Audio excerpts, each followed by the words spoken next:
लोकसभा चुनाव की मतगणना जो है लगातार जारी है और रुझानों में बीजेपी को बढ़त मिलती हुई दिखाई दे रही है। मध्य प्रदेश में बीजेपी क्लीन स्वीप की ओर बढ़ रही है।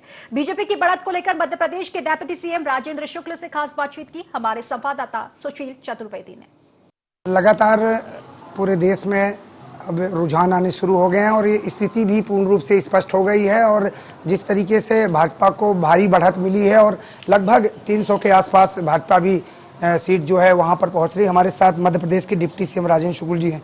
पूरे चुनाव को कैसे देख रहे हैं अब जबकि अब रुझान सामने आ गए हैं और परिणाम भी आने लगे हैं, अभी गृह मंत्री भी बड़ी जीत जीते हैं। नहीं, भारतीय जनता पार्टी के प्रति लगातार तीसरी बार इतने बड़े देश में जहां इतनी अंतर्विरोध है, इतना विविधताएं हैं, उसके बावजूद 2014 में मोदी जी के नेतृत्व में 30 वर्षों के बाद स्पष्ट बहुमत किसी पार्टी को मिला था, जब भारतीय जनता पार्टी को 282 सीटें मिली थी।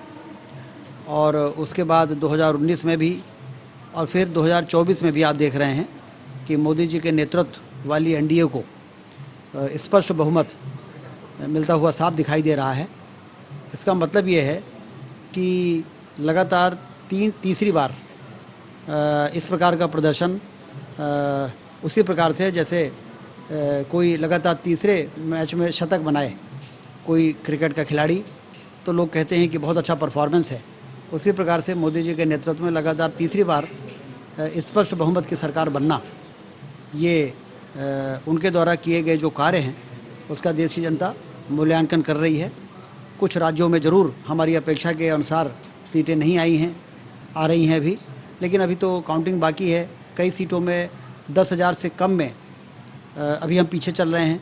तो परिणाम पूरा होते होते उत्तर प्रदेश और पश्चिम बंगाल में जो अपेक्षा थी उसके अनुसार सीटें नहीं मिल रही हैं। लेकिन वहीं दूसरी ओर देखिए तो उड़ीसा में राज्य में 25 वर्षों के बाद बीजू जनता दल की सरकार हट रही है और भारतीय जनता पार्टी की सरकार बनने जा रही है।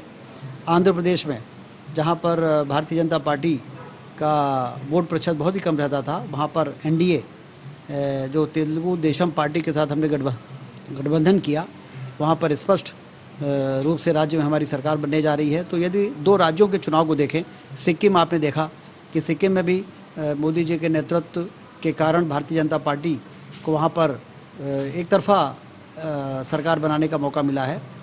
तो और ये उड़ीसा और आंध्र जैसे दो बड़े राज्यों में हमारा आना और लोकसभा में हमारे गठबंधन को 300 के करीब सरकार बनाने के लिए तो 272 ही ज़रूरी है। हम 30 सीटें और बढ़ के और सरकार बनाने जा रहे हैं। तो ये देश की जनता का मोदी जी के हाथ में देश की बागडोर सौंपने का जो ये फैसला है, ये भारत को आर्थिक महाशक्ति बनाएगा और विश्व गुरु के स्थान पर पहुंचाने का काम संपन्न हो सकेगा। मध्य प्रदेश में 29 की 29 सीट आप जीत रहे हैं, सभी सीटों में बढ़त है और बिंद में भी सभी सीटों में है। तो जो एक आप लोग शुरू से ही प्लानिंग कर रहे थे कि जो एक सीट कांग्रेस के पास बची है छिंदवाड़ा, अब वो भी नहीं रहेगी, तो अब वो भी दिख रही। नकुलनाथ लगभग 70,000 मतों से पीछे चल रहे हैं। ये मध्य प्रदेश की जनता के प्रति हम सारे लोग बड़े कृतज्ञ हैं, बहुत आभार व्यक्त करते हैं।